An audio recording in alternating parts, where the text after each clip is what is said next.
Birthday আছে এটা জানলেও জানতাম না কোথায় প্ল্যান করেছে বার্থডে পার্টিটা বানাবে, কার বার্থডে, কবেই বা বার্থডে, সেটা তোমরা অবশ্যই জানতে পারবে। তো তোমরা পাশে থাকো, পুরো ভিডিওটা দেখতে থাকো। আর যদি ভালো লেগে থাকে অবশ্যই কিন্তু লাইক কমেন্ট শেয়ার করবে, আর চ্যানেলটিকে ভালোবেসে সাবস্ক্রাইব করবে, আর পেজ থেকে দেখে থাকলে অবশ্যই ফলো করবে। তো চলো দেখো আমরা রেডি হয়ে গিয়েছি সবাই আর কি, যারা যারা যাব। তো আমরা হলদিবাড়ি চিত্রা হোটেলে চলেও এসেছি। হ্যাঁ, আমার ভাস্তি আর কি, ভাসুরের মেয়ের বার্থডে ছিল। তো প্রথমে বলছিল যে করবে না, তো হঠাৎ করে যে বাইরে যাওয়ার প্ল্যান হবে সেটাও জানি না, কোনো রকমে শুধু রেডি হয়েছি, তারপরে চলে এসেছি। দেখো এখানে ভিতরে গিয়ে দেখলাম খুব সুন্দর আর কি শোপিস টোপিস সাজানো আছে। এদিকে কুর্ম অবতারও রাখা আছে, বুদ্ধদেবের মূর্তি আছে। তারপরে দেখো আমরা হোটেলে চলে গিয়েছি। হোটেলে চলে যাওয়ার পরে এদিকে ছিল 5ই জুন আর কি, ভাস্তির বার্থডে ছিল আর কি 5ই জুন। তারপর দেখো কেক কাটিং টাটিং সবই হবে। কেকটা যেহেতু আমি ভেজ, তাই হচ্ছে ভেজ কেকই নিয়েছিল আর কি, এগলেস কেক নিয়েছিল। তো দেখো কেক টেক কাটিং হওয়ার পরে আমাদের খাবার চলে এসেছে।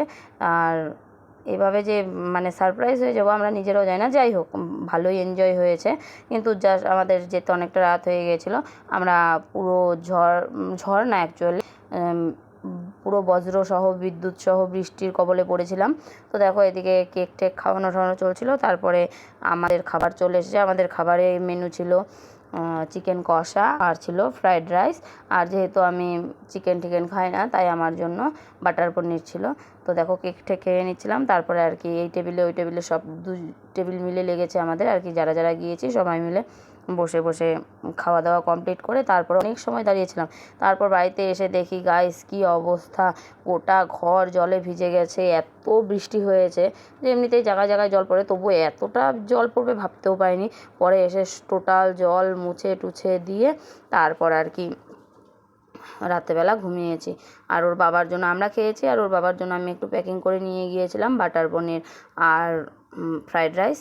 তো মেয়ে এখানে সেরকম খেতে পারেনি, নিজের চিকেনটা উঠিয়ে দিয়েছে ওর এক জ্যাঠাতো দিদির পাতে, কিন্তু বাড়িতে এসে ওর বাবার সাথে আবার বাটার পনির দিয়ে আর কি খেয়েছে, ওর এত ভালো লেগেছে, কিন্তু ওখানে খায়নি। আর এদিকে দেখো খাওয়া দাওয়ার পরে সবাই আড্ডা দিচ্ছিলাম, দেখো কী করছে দুষ্টুমি।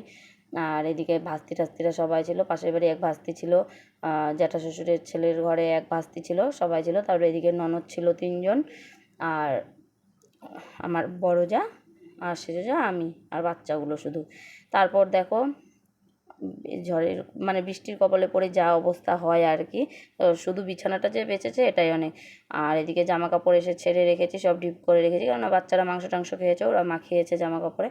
তো চলো আজকের ভিডিও এই পর্যন্তই। তোমাদের কেমন লাগলো আমাদের বার্থডে ব্লগ থেকে বৃষ্টির ভিডিও সব কিছুই, যদি ভালো লেগে থাকে অবশ্যই কমেন্টে জানাবে, আর লাইক শেয়ার করে দেবে। আর চ্যানেল থেকে দেখে থাকলে সাবস্ক্রাইব করবে, আর পেজ থেকে দেখে থাকলে ফলো করবে। চলো টাটা, রাধে রাধে।